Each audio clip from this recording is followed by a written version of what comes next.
Een van die grootste vrae of dit wat Christene die meeste vra is wat is God se wil vir my lewe?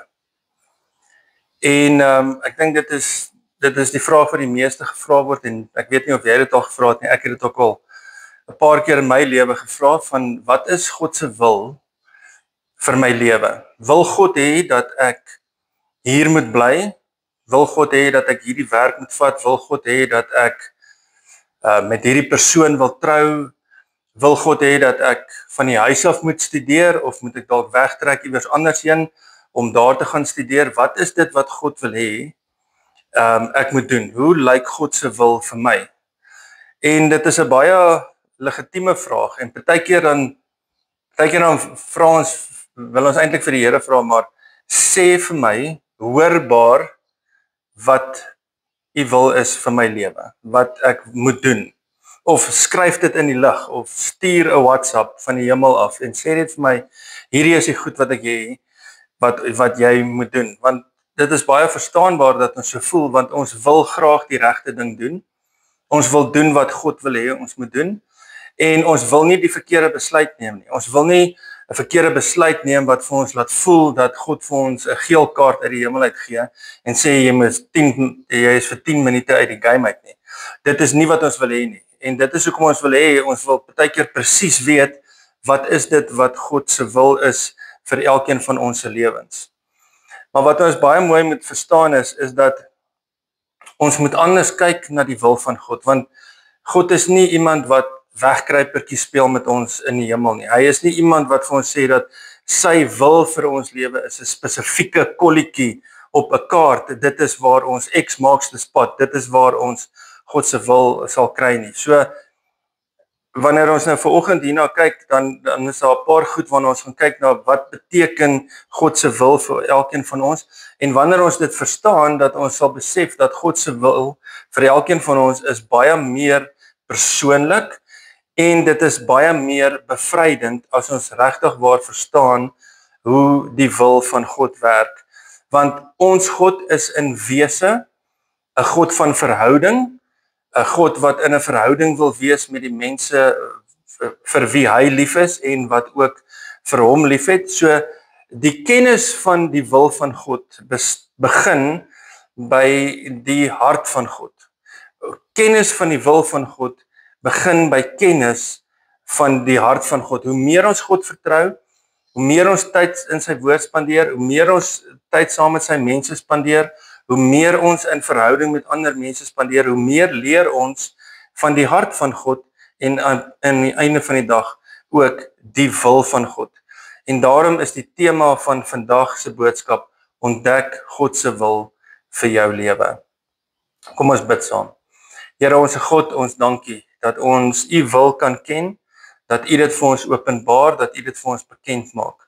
Dankie Here dat U 'n God van verhouding is en dat U 'n verhouding wil hê met elkeen wat in Jesus Christus glo. Dankie Here dat ons kan vra vandag dat U wil vir ons sal openbaar, dat ons dit sal besef en dat dit deel sal wees van ons lewe. Ons bid dit in die naam van Jesus, ons Here. Amen. So as ons die wil van God wil verstaan en wil ken, dan gaan ons bietjie anders daarna kyk. So dit gaan nie, hierdie is meer, kan jy sê, 'n teologiese boodskap vanoggend, as wat dit 'n preek is of 'n motiveringspreek of jy weet iets in daai lyn wat dit praktiese goed in ons lewens. Hierdie is 'n baie meer teologiese gedeelte wat ons behandel, maar dit is belangrik dat ons sal verstaan wat beteken die wil van God vir elkeen van ons. En dat wanneer ons na die wil van God kyk vandag, dan gaan dit oor verskillende vlakke. Daar is verskillende vlakke van die wil van God. En om meer spesifiek te wees, daar is 4 verskillende vlakke wanneer dit kom by die wil van God. Die eerste ene is dat God se wil is soewerein. Met ander woorde, God het 'n soewereine wil. So wat dit beteken is dat daar is sekere goed wat gebeur wat God vooraf besluit het gaan gebeur. So dit is sy soewereine wil. Met ander woorde, dit is nie dis nie iets waarvan hy nie in beheer is nie. Hy het dit van die begin af uiteengesit en dit vorm en daar's niks wat dit kan keer nie. Die tweede ene gaan oor die morele wil van God, of met ander woorde die geopenbaarde wil van God. So die morele wil van God is om te sê, dit is wat God verwag van elkeen van ons, van hoe ons moet leef. En dan is daar God se toelatende wil, en dit is baie keer miskien een van die moeiliker ene, en dit is om te sê dat God gee vir elkeen van ons 'n keuse, sodat ons ook, want ons het vrye wil, sodat ons 'n keuse kan maak, en dit val binne God se toelatende wil. En dan die laaste ene, dit is waarna almal uitsien, dit is die persoonlike wil van God, dat daar 'n spesifieke ding is wat God wil hê jy in jou lewe sal moet doen. So dit is die 4 aspekte daarvan, en dat dit ons help om die wil van God te ontdek, dat ons sal vra, dat ons eers sal soek na die koninkryk van God, eers dit wat vir God belangrik is, en dat ons daarna al hierdie goeie skryf wat in ons lewe bygevoeg word, en in hierdie proses waar ons die wil van God ontdek ons nie net God se wil nie, maar ons ontdek ook die hart van God, en hoe hy voel oor die wêreld, en dan ook spesifiek ons as gelowiges. So die heel eerste ding is, dit gaan oor die soewereine wil van God. Die soewereine wil van God. Dit klink so, dit is God se onkeerbare, onveranderbare plan, wat alles beweeg in lyn met sy groter doel. So, dis onveranderbaar, dis onveranderlik, dit beweeg in die lyn wat God wil hê, dit moet beweeg. Dit is die meesterplan van God. Dit is wat van die begin af geld. Daar is niks wat dit kan stop nie, daar is niks wat dit kan keer nie. Dit is die wil van God. En wanneer ons in die woord gaan lees, Jesaja 46 vers 10, dan lees ons hierdie vers: ek maak bekend wat gaan gebeur. So ek gaan vir jou sê wat in die toekoms gaan gebeur, nog voordat dit gebeur. Wat ek besluit, voer ek uit, wat ek wil, dit doen ek. So met ander woorde, God sê, dit wat ek besluit, dit wat ek wil, dit is wat gaan gebeur. Daar's niks wat dit kan keer nie. Spreuke 19 vers 21 sê vir ons, 'n mens kan hoeveel planne maak. Ons almal maak ons planne, ons almal neem besluite, maar op die ou end gebeur wat die Here besluit het. Die mens wik, maar God beskik. So ons almal het ons planne, maar aan die einde van die dag is dit wat God sê wat gaan gebeur. So dit is die soewereine wil van God. Daar is niks wat dit kan keer nie, daar is niks wat dit kan verander nie. So as jy teruggaan na die begin toe en jy gaan kyk na die boek van Genesis, dan sien jy daar dat God het gespreek en alles het tot stand gekom. God het van die begin af alles gemaak, alles is vir hom gemaak, alles is deur Christus gemaak. Dit is die plan van God, dat hy van die begin af alles gemaak het. Toe het hy die mens gemaak.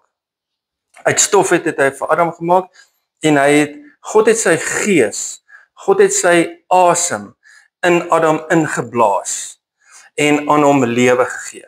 En so het die mens begin en die mens het ontstaan deur dit wat God gegee het. En dan gebeur daar iets, dat daar iets is soos 'n sondeval. En dit is binne die soewereine raadsplan van God, maar ook as gevolg van die sondeval het God reeds 'n plan gehad, en daardie plan se naam is Jesus Christus. Dit was om die mensdom te kan red van die sonde wat daar was in die wêreld. En Christus het gekom, hy het mens geword, hy is gekruisig, hy het gelei, hy het gesterf, en binne die soewereine mag van God en die plan van God en die wil van God, het hy Christus Jesus uit die dood uit opgewek na 3 dae. Hy sit aan die regterhand van God, hy is die seun van God, en eendag, nie vandag nie, eendag sal die trompet lui en Jesus sal kom om sy kerk te kom haal, om sy bruid te kom haal, om sy mense te kom haal. Moenie julle ore uitleen aan mense wat sê, mense wat datums koppel aan die koms van Jesus Christus nie. Niemand weet dit nie. Jesus self het gesê dat nie eers hy weet nie, net die Vader weet. Net die Vader weet wanneer hy weer sal terugkom. Dit het Jesus gesê toe hy mens was op aarde. Natuurlik weet Christus vandag wat is daardie dag en datum, maar dis nie vir my en vir jou om dit voor ander mense te se koppe te gooi nie. En nou het ons 'n paar weke terug hierdie verskriklike ding gehad van dat God sal kom en Christus kom op daardie spesifieke dag en datum en almal moet reg wees. Ons moet altyd reg wees. Ons moet altyd reg wees. Ons moet nie net vir 'n spesifieke dag reg wees nie, maar dit het soveel onmin veroorsaak onder Christene Dit het soveel verwarring veroorsaak deur mense wat dood eenvoudig glo dat hierdie man het 'n visioen gehad en dit moet die waarheid wees. Net God weet wanneer dit gaan wees, want dit is deel van die soewereine wil van God. Geen mens weet dit nie. Geen mens ken dit nie. Net God weet wanneer dit gaan gebeur. En ons het 'n geestelike vyand wat probeer baie keer om hierdie wil van God te ontwrig. Hy staan dit teen, maar hy kan niks daaraan doen nie. Hy kan dit nie verander nie. Dit is die wil van God. As God iets besluit het, dan is dit sy soewereine wil. Niks of niemand anders kan dit verander nie. So die eerste ene is die soewereine wil van God. Die tweede ene is die morele of die geopenbaarde wil van God. Nou dit is tydlose waarhede wat ons lees in die Bybel oor hoe ons moet leef. Dit is die morele wil van God. En contrary to popular belief, is dat die morele wil van God verander nie soos wat kultuur verander nie. Kultuur het gesê in die 70er jare is dit hoe mense geleef het, is dit hoe mense opgetree het, maar vandag dis nou 20 whatever, né? So ons kan nou anders leef. Die morele wil van God bly altyd dieselfde. Dit is die waarheid van God. Dit is waarhede wat God openbaar het oor hoe mense vandag moet leef. En dan is daar hierdie ding van ek hou van die wil van God, maar ek hou nie van die nie. Ek kan kies om saam met hierdie te leef, maar ek wil nie hierdie hê nie. So mense besluit wat hulle wil hê, maar dit verander nie enigstens dit wat God sê wat reg en wat verkeerd is nie. Dit het niks met ons besluite te doen nie. God se morele wil is geopenbaar in sy woord oor hoe hy wil hê elkeen van ons moet leef. En mense se opinies en die opinie van die kultuur en die opinie van die wêreld kan niks aan die morele wet van God verander nie. So as jy vra wat is dit wat God wil hê jy moet doen? God wil hê jy moet verstaan dat hy is 'n soewereine God. Daar is sekere goed wat hy besluit het en dit kan nie verander nie. God wil hê dat jy moet weet dat daar 'n morele wil van God is, 'n geopenbaarde wil van God. En wat wil hy in daardie wil, as God 'n God van verhouding is, in daardie wil, wat wil hy hê vir jou lewe? 1 Tessalonisense 4 vers 3 sê, dit is die wil van God, dat julle heilig moet lewe. Met ander woorde, dat ons afgesonder moet wees. Die Griekse woord is hagios. Dit is om afgesonder te wees, om eenkant gesit te wees, om gesanctified te wees, om anders te wees as die wêreld. Dit is wat God wil hê ons moet weet. As jy lyk soos die wêreld, as jy praat soos die wêreld, as jy jou geld spandeer soos die wêreld, as jy dieselfde vermaaklik vind as wat die wêreld vermaaklik vind, wat is jy anders as die wêreld? En dan beteken dit, as daar nie 'n onderskeid kan wees nie, dat jy nie binne die wil van God is nie, maar dat jy binne die wil van die wêreld is. Want jy leef nie soos wat God wil hê jy moet leef nie. Hy wil hê jy moet heilig wees, jy moet afgesonder wees, jy moet eenkant gesit wees, dat dit is wat God wil hê in sy morele wil vir jou en my lewe, dat ons anders moet leef, anders moet wees, en dat ons afgesonder moet wees vir God. Maar ons wil baie keer die vrug hê van die wil van God. Maar ons ignoreer hoe ons vandag lewe. Ons wil hê dat God vir ons moet sê met wie ons eendag moet trou. Maar ons date soos die wêreld. Ons wil hê dat God vir ons meer finansies moet gee sodat hy ons kan vertrou daarmee, maar ons spandeer nou ons geld soos die res van die wêreld. Ons soek die vrug van God sonder die gehoorsaamheid.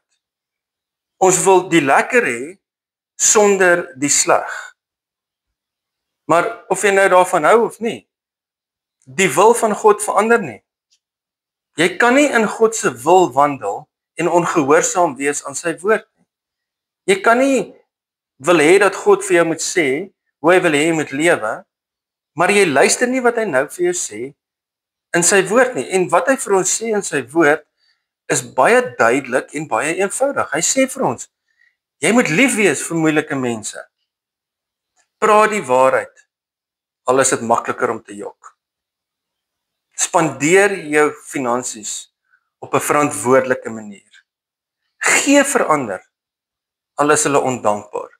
Vergewe ander, al het hulle jou seer gemaak. Leef ten volle vir Christus, het 'n passie vir wie Jesus Christus is. Ongeag wat die wêreld jou noem, maak nie saak wat die wêreld jou noem nie. That's besides the point. Maar wees die mens wat God wil hê jy moet wees. Leef vir Christus met alles in jou lewe. Die wil van God is nie altyd maklik nie, maar dit is altyd die moeite werd. Dis nie altyd maklik nie, maar dit is altyd die moeite werd. So ons het die soewereine wil en ons het die morele of die geopenbaarde wil van God. En dan 'n derde een wat bietjie 'n moeilike een is. En dit is die toelatende wil van God. Die toelatende wil van God sê, dit is die vryheid wat God ons gee om keuses te maak, selfs al is dit nie perfek of reg nie. So God gee vir ons die geleentheid om vir ons, sodat ons kan keuses uitoefen in die lewe. God se soewereine wil, daar is sekere dinge van sy soewereine wil, dat hy het sekere goed bepaal, maar die soewereine wil van God is nie beheerend nie. Met ander woorde, dit is nie God dwing jou om hom lief te hê nie. God het vir die mense vrye wil gegee. As God ons sou dwing om hom lief te hê, dan sou dit niks beteken het nie. Maar God gee vir ons keuses. God gee vir ons 'n keuse dat ons kan besluit of ons Christus sal lief hê en of ons gaan ignoreer dat wat hy vir ons gedoen het. Gaan ons sy woord lief hê en doen wat hy vir ons sê in sy woord, of gaan ons ongehoorsaam wees daaraan? Met ander woorde, daar's sekere goed wat ons besluite kan neem wat God nie soos in 'n skaakspel ons soos pionne hanteer en ons skuif in 'n sekere rigting nie. Hy gee vir ons die vermoë om te kan kies. En dit is baie keer 'n baie scary ding. Dat God ons toelaat om keuses te maak, want ons weet, die keuses wat ons maak is nie altyd so reg of so perfek of soos wat God wil hê en dit moet wees nie. Want Paulus skryf in 1 Korintiërs 10 vers 23, dan sê hy, ja, julle sê alles is geoorloof, ja, maar nie alles is tot voordeel. Julle sê julle kan alles doen, ja, julle kan, maar alles is nie goed vir jou nie. So as jy nou sê, maar ek wil vir die res van my lewe, oggend, middag en aand vlaakoek eet vir ete, dan gaan God vir jou sê, ja, jy kan, maar dit sal dom wees. En dit sal nie die regte ding wees of wat jy moet doen nie. So daar is sekere goed wat God vir ons sê, ja, jy het 'n keuse om te maak, jy kan kies om dit te doen, maar dit is nie altyd die regte keuse wat ons kan maak nie. God gee vir ons vryheid om te kan kies. En ongelukkig kies ons nie altyd die beste nie. Ons kies nie altyd dit wat reg is nie. Die hartseer ding is dat baie van die pyn wat ons in ons lewens ervaar, is as gevolg van ons eie keuses. Maar dan is daar ook pyn wat ons in ons lewens ervaar, wat niks te doen het met ons keuses nie, wat keuses van iemand anders is. Ons leef in 'n sondige en 'n gefalle wêreld en ons ervaar die besluite van mense wat nie goeie besluite neem nie. Dit affekteer ons lewens, ons verlore geliefde, deur besluit van iemand anders. En God laat dit toe. Dis nie wat hy wil hê nie, maar hy laat dit toe. Dit is deel van sy toelatende wil. As jy gaan kyk na 'n mooi storie in die Bybel, Genesis 37, wat gaan oor Josef. En Josef was maar bietjie arrogant. Sy pa het vir hom 'n mooi baadjie gemaak. En toe kom sy broers en hulle sê, maar ons gaan nie langer saam met hierdie ou saamleef nie. En hulle gooi hom in 'n put en hulle verkoop hom as 'n slaaf. Die regte ding om te doen? Waarskynlik nie. Maar God laat dit toe. En dan gaan hulle jok vir hulle pa en hulle sê dat hulle broer dood is. Nie die wil van God nie, maar God laat dit toe. En Josef beland in Egipte en hy werk vir die farao en die volgende oomblik as gevolg van 'n vrou wat agter hom aan is, beland hy in die tronk. Nie soos wat hy gedink het die wil van God vir sy lewe is nie, maar God laat dit toe. En dan begin hy om drome uit te lê, want dit is die gawe wat God vir hom gegee het. En Hy sê dat wanneer jy uitgaan, onthou my net, en niemand onthou hom nie, en hy is vergete en hy bly in die tronk. Nie God se wil vir sy lewe nie, maar God laat dit toe.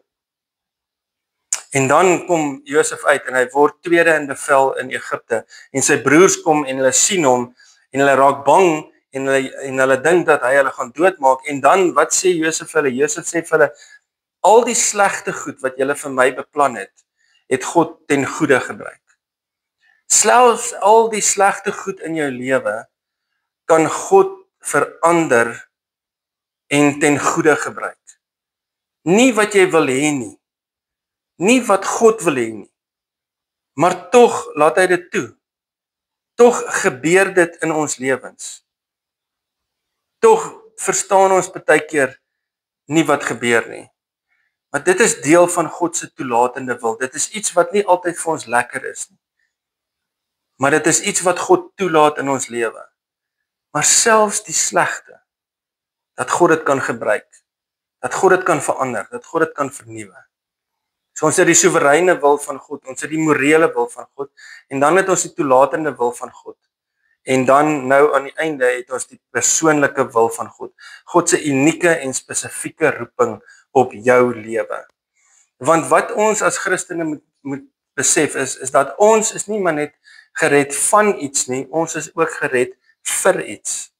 Jy is nie net gered van sonde nie, jy is ook gered vir 'n doel. Met ander woorde, daar is iets baie spesifiek wat God in jou lewe vir jou gee. Efesiërs 2 vers 10 sê die volgende: ons is die handewerk van God. Die Engels sê we are the masterpiece of God. Met ander woorde, hy het ons uniek geskape met 'n roeping op elkeen van ons lewe. Ons is die handewerk van God. Hy het ons in ons eenheidsband met Christus, Jesus, so gemaak dat ons die goeie werke wat hy vir ons bestem het, ons word nie gered deur goeie werke nie. Ons word nie gered deur dit wat ons gedoen nie. Ons is gered vir goeie werke, om goeie werke wat hy vir ons bestem het te kan uitlewe. Met ander woorde, wat God vir jou kom sê vandag is dat jy is gebore vir 'n tyd soos hierdie. Hy het jou gekies. Nog voordat jy gebore is, hy het jou gesien waar jy gevorm is. In jou ma se moederskoot, hy het jou daar gesien. En van daai dag af het hy vir jou spesifieke gawes en talente voorberei. Hy het jou geroep om op hierdie tyd, op hierdie plek te wees, om in hierdie gemeenskap te kan lewe, en dat daar 'n spesifieke doel is op jou lewe. Dat jy binne die wil van God is. Dit is die goeie nuus. God het jou voorberei vir 'n tyd soos hierdie. Hy het jou geroep op jou naam. Hy het jou geseën. En dan sê hy vir jou, omdat hy jou geroep het, omdat daar 'n gawe is wat hy vir jou voorberei het, omdat daar sekere talente is wat hy vir jou gegee het, dat jy miskien 'n gawe het om vandag uit te gaan en vir iemand te bid, vir iemand wat siek is, om nou die telefoon op te tel en iemand te bel en te sê, weet jy wat, ek is lief vir jou, ek vergewe jou. Dat jy op hierdie stadium, in hierdie oomblik waarin jy is, een woord vir iemand kan sê, en dat daardie persoon se hele lewe verander word. Wat is die wil van God vir my lewe? Wat is die persoonlike wil van God vir my, wat God vir my sê? Hy sê vir ons in Psalm 23 vers 8, dan sê hy, ek wil jou onderrig. Met ander woorde, God sê vir jou, ek wil jou leer, ek wil jou onderrig, ek wil jou die pad leer wat jy moet volg. Ek wil jou raad gee, en ek wil my oog oor jou hou. Ek wil jou onderrig. Ek wil jou die pad leer. Ek wil jou raad gee. En ek wil my oog oor jou hou. Jesus is die goeie herder. En wat doen die herder? Die herder lei die skape. Hy leer vir hulle die pad. Die skape luister na die herder want hulle ken sy stem. En ons is baie keer so skape, die kant toe en die kant toe en die kant toe. En dan praat God met ons en ons hoor sy stem. En dit is waarvoor hy ons geroep het, vir 'n tyd soos hierdie, vir 'n plek soos hierdie, vir die mense soos hierdie rondom ons, wat ons kan beïnvloed, kan lei na Christus toe in 'n donker tyd in ons wêreld. Die Heilige Gees is die een wat ons vertroos. Hy is ons raadgewer. En God kom sê, ek wil jou onderrig, ek wil jou die pad leer, ek wil jou raad gee, en ek wil my oog oor jou hou.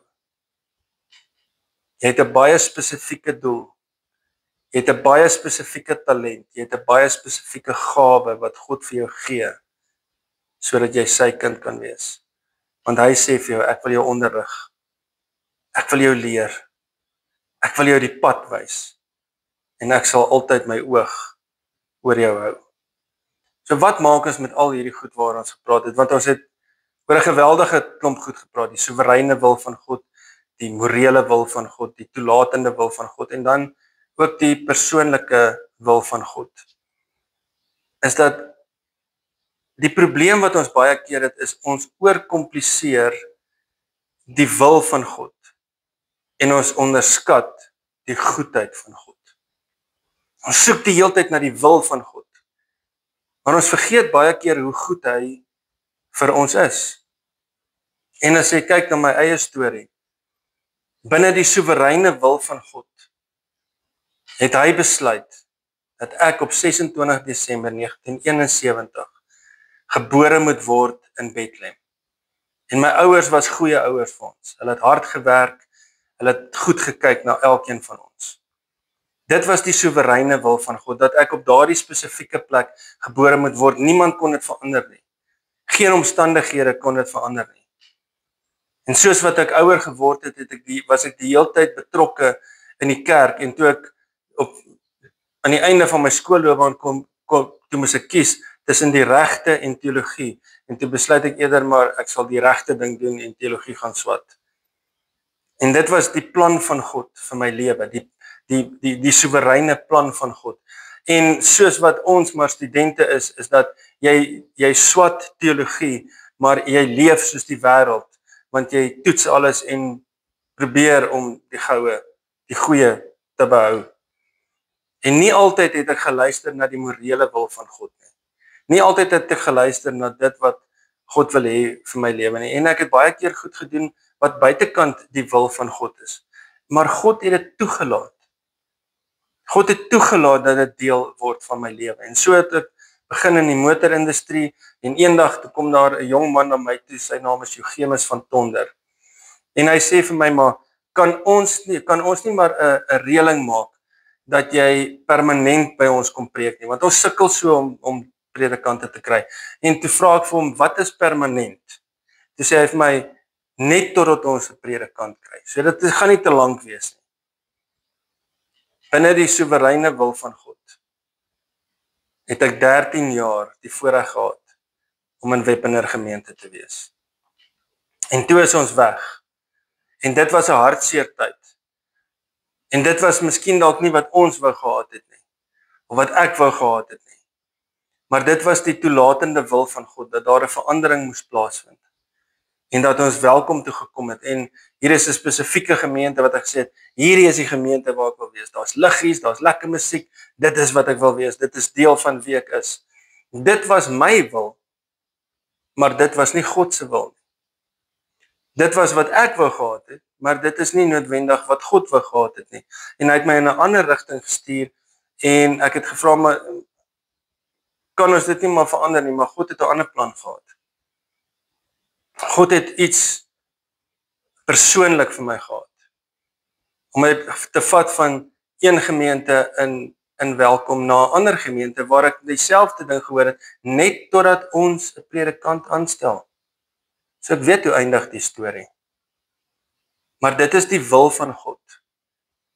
En baie keer neem ons besluite en ons dink dat ek wil iets anders hê en ek neem 'n ander besluit en God laat dit toe. Tot op 'n stadium wat hy kom en hy sê, maar hierdie is wat ek wil hê, dit is waar ek jou wil hê. Hierdie is die persoonlike wil van God. Hierdie is die plek waar jy nou moet wees. Hierdie is die bediening wat jy nou moet doen.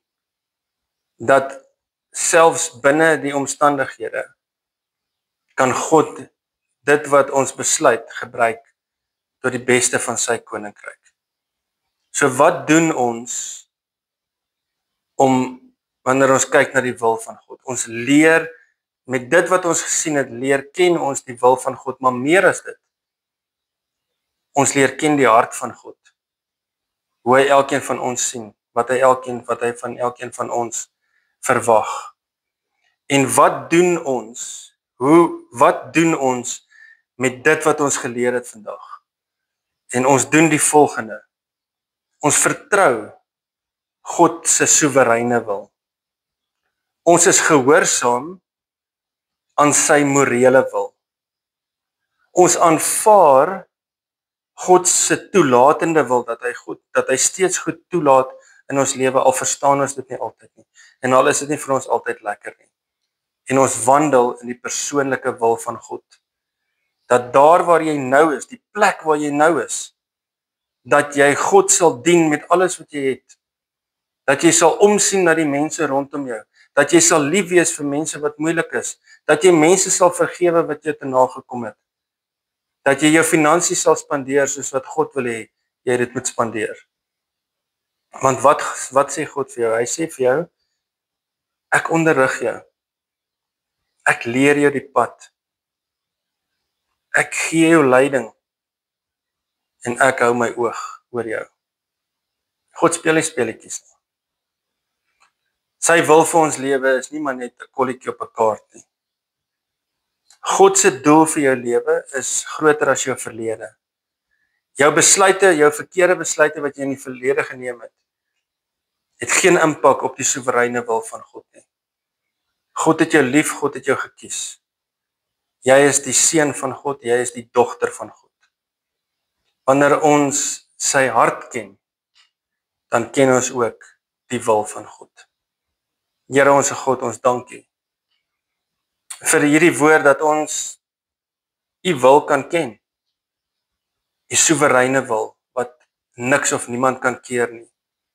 Die morele wil wat vir ons sê hoe u wil hê elkeen van ons moet leef. Die toelatende wil dat daar goed baie keer in ons lewe gebeur wat ons nie wil hê nie. Wat nie vir ons lekker is nie. Maar u laat dit toe en u gebruik dit tot eer van u koninkryk. Dankie Here vir die persoonlike wil. Dat u ons lei, dat u ons leer, dat u ons die pad wys en dat u oog oor ons hou. Dankie Here vir u goedheid. Dankie Here dat ons gekies is vir 'n tyd en 'n plek soos hierdie. En help ons ook dat ons die mense sal wees wat nie net u wil ken nie, maar dat ons u hart sal ken en dat ons dit sal deel met die mense rondom ons. Ek bid dit alles in die naam van Jesus Christus, ons Here. Amen.